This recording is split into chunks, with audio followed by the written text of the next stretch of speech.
Good morning, everyone, and a Chodesh Tov. Chazarat Hashatz continues to be a challenge for all of us. We're supposed to be quiet and listen to the Chazan and answer Amen. Those are the words of the Shulchan Aruch. But for us in this day and age to do that for 19 blessings, including a Kedusha and a Modim and Duchening in Israel, and not look at our phones is extremely difficult, if not even more difficult than extremely. So we have to definitely think about it, and I'm not belittling the challenge. At the same time, there are inappropriate behaviors that go on during Chazarat Hashatz that I think are radically to the other side, and I'd like to bring up two. Number one, many people put on tefillin of Rבינו Tam. I've already said in this context that there's no heter to do it during Chazarat Hashatz. But when it totally occupies your time during Chazarat Hashatz, then for sure it's inappropriate, because you're not balancing Chazarat Hashatz with tefillin of Rבינו Tam. You're totally sacrificing Chazarat Hashatz for tefillin of Rבינו Tam.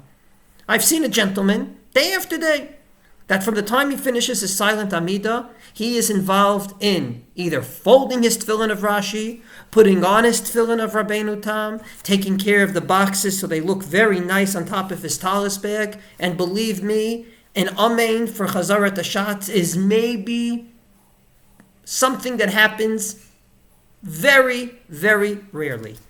There is no heter whatsoever to during Chazarat Hashatz, but if you find a heter, it's only probably if you can do two things at once. Not sacrifice Chazarat Hashatz for your tefillin of Rבינו Tam, even on Rosh Chodesh where you gotta get it in before Musaf. Number two,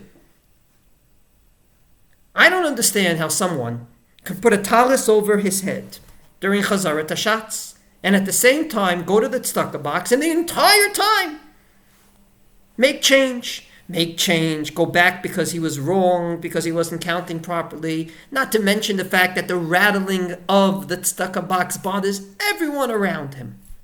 These are just two of the many behaviors that you've probably seen in Chazarat Hashatz as much as mine.